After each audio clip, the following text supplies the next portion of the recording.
Je dis la vérité en Christ, je ne mens point. Ma conscience m'en rend témoignage par le Saint-Esprit. J'éprouve une grande tristesse et j'ai dans le cœur un chagrin continuel, car je voudrais moi-même être anathème et séparé de Christ pour mes frères, mes parents selon la chair, qui sont les Israélites, à qui appartiennent l'adoption, la gloire, les alliances, la loi, le culte des promesses et des patriarches, et de qui est issu selon la chair le Christ, qui est au-dessus de toutes choses, Dieu béni éternellement. Amen.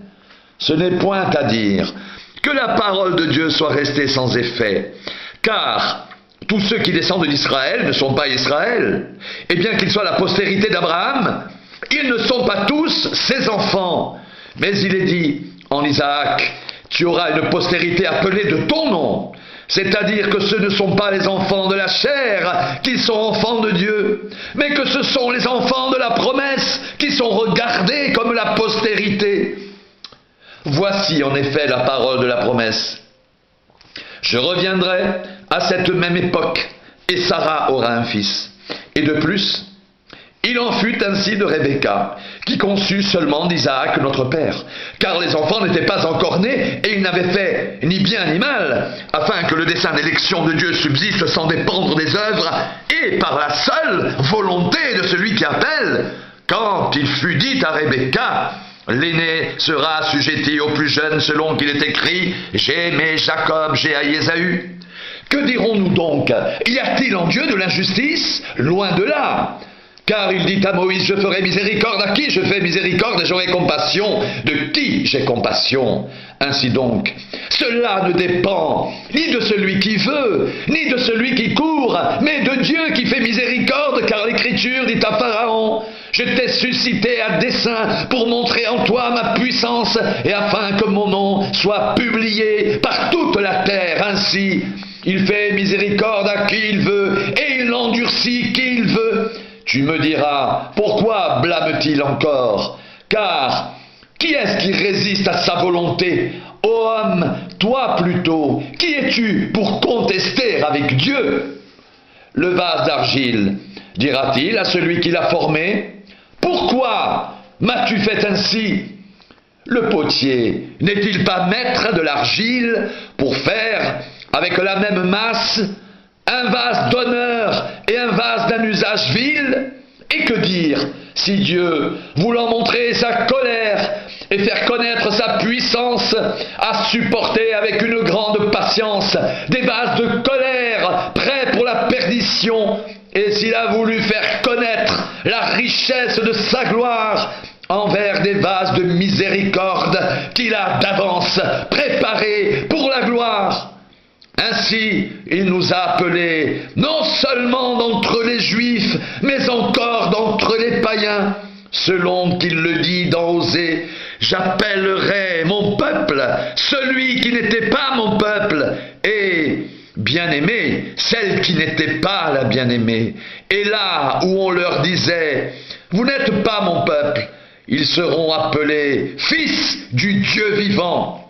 Ésaïe, de son côté, s'écrie au sujet d'Israël, quand le nombre des fils d'Israël serait comme le sable de la mer, un reste seulement sera sauvé, car le Seigneur exécutera pleinement et promptement sur la terre ce qu'il a résolu, et comme Ésaïe l'avait dit auparavant, si le Seigneur des armées ne nous avait laissé une postérité, nous serions devenus comme Sodome, nous aurions été semblables à Gomorrhe.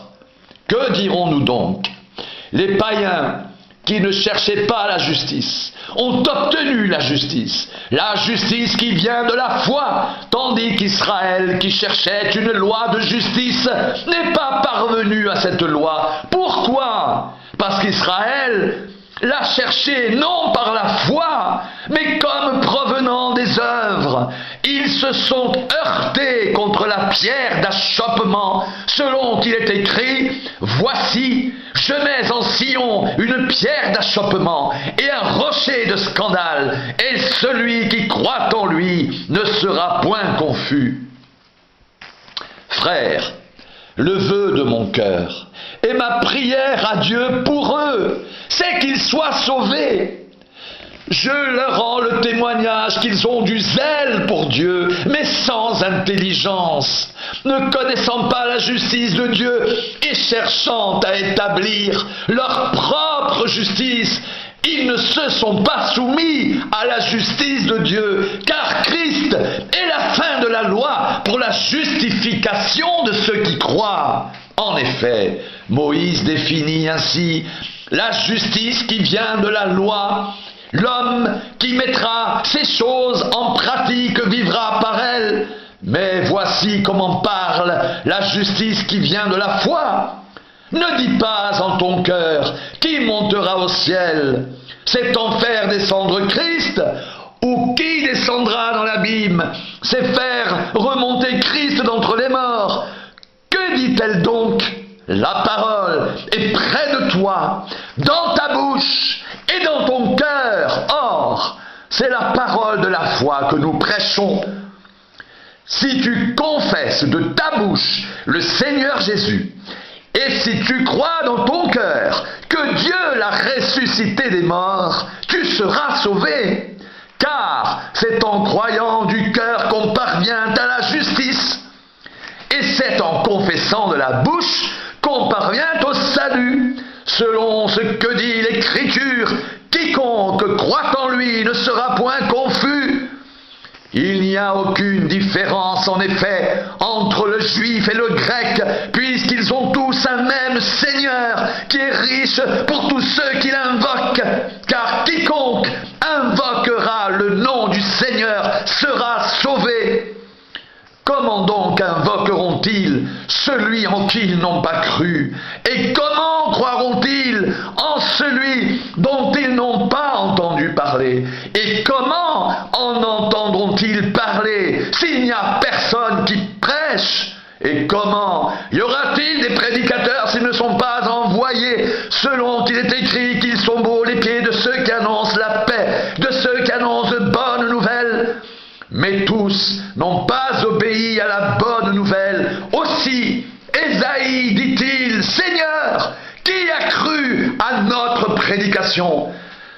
Ainsi, la foi vient de ce qu'on entend, et ce qu'on entend vient de la parole de Christ. Mais je dis, n'ont-ils pas entendu? Au contraire, leur voix est allée par toute la terre, et leur parole jusqu'aux extrémités du monde. Mais je dis, Israël ne l'a-t-il pas su? Moïse le premier dit, j'exciterai votre jalousie par ce qui n'est point une nation. Je provoquerai votre colère par une nation sans intelligence. Et Ésaïe pousse la hardiesse jusqu'à dire, j'ai été trouvé par ceux qui ne me cherchaient pas. Je me suis manifesté à ceux qui ne me demandaient pas. Mais au sujet d'Israël, il dit, j'ai tendu mes mains tout le jour vers un peuple rebelle et contredisant. Je dis donc, Dieu a-t-il rejeté son peuple? Loin de là. Car moi aussi, je suis israélite de la postérité d'Abraham, de la tribu de Benjamin. Dieu n'a point rejeté son peuple qu'il a connu d'avance. Ne savez-vous pas ce que l'Écriture rapporte d'Élie? Comment il adresse à Dieu cette plainte contre Israël? Seigneur, ils ont tué tes prophètes, ils ont renversé tes autels. Moi seul, je suis resté, et ils cherchent à m'ôter la vie. Mais quelle réponse Dieu lui donne-t-il? Je me suis réservé 7000 hommes qui n'ont point fléchi le genou devant Baal. De même aussi dans le temps présent, il y a un reste selon l'élection de la grâce. Or, si c'est par grâce, ce n'est plus par les œuvres. Autrement, la grâce n'est plus une grâce. Et si c'est par les œuvres, ce n'est plus une grâce. Autrement, l'œuvre n'est plus une œuvre. Quoi donc?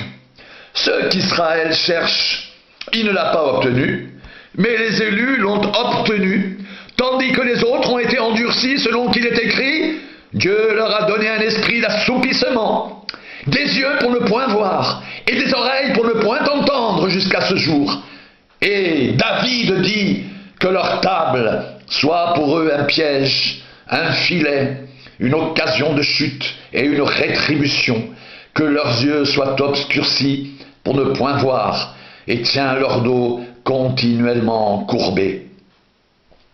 Je dis donc, est-ce pour tomber qu'ils ont bronché, loin de là? Mais par leur chute, le salut est devenu accessible aux païens afin qu'ils soient excités à la jalousie.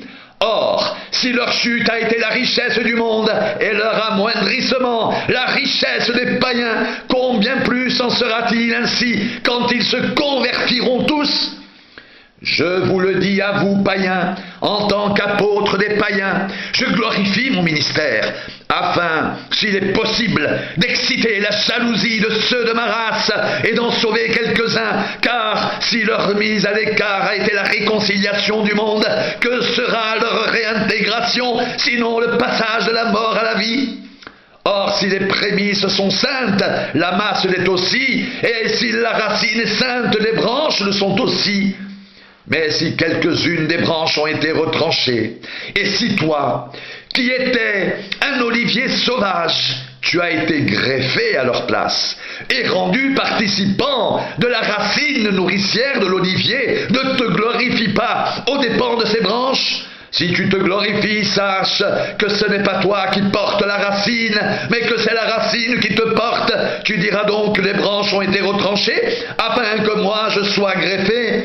Cela est vrai, elles ont été retranchées pour cause d'incrédulité, et toi, tu subsistes par la foi.